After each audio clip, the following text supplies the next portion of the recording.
চাঁদপুর বিজয় মেলায় আইসা দেখলাম অদ্ভুত একটা জিনিস, যে বাঁশ দিয়ে আইসক্রিম বানাইতেছে। হ্যাঁ, বাঙালিকে বাস না দিয়ে খাওয়ালে কাম হয় না।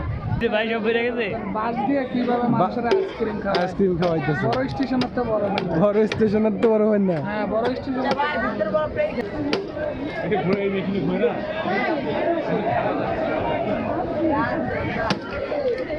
ভাই এটা কি করতেছেন?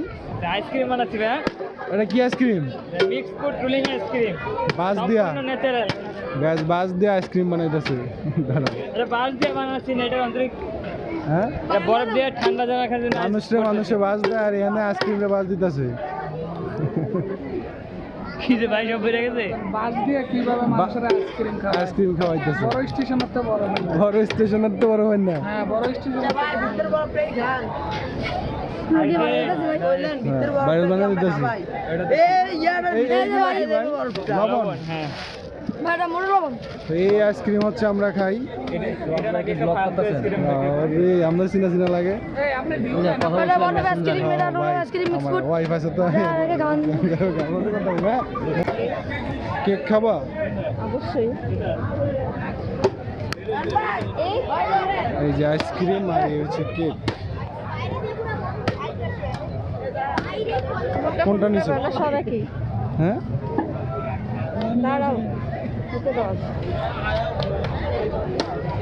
আইসক্রিমের বাস দিতেছে। আর আমি আমার করে হেভেল নিজে বার কি করবে আর মাই হয়ে যাচ্ছে আবার করে বার হয়ে গাইলে কেমন হয় বুঝছো? আইসক্রিম বানানোর বাস। চাঁদপুর বিজয় মেলায় আইসা দেখলাম অদ্ভুত একটা জিনিস, যে বাঁশ দিয়ে আইসক্রিম বানাইতেছে। বাঙালিকে বাস না দিলে কাম হয় না। হ্যাঁ, বাঙালিকে বাস না দিয়ে খাওয়ালে কাম হয় না। হচ্ছে আইসক্রিম মানে বরফ। নিছো? কত রাখছে?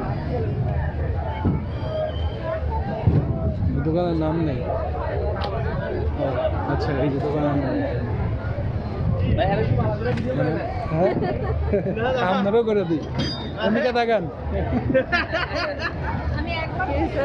তাহলে একটু ভালো করে ভিডিও করেন, আপনারও করে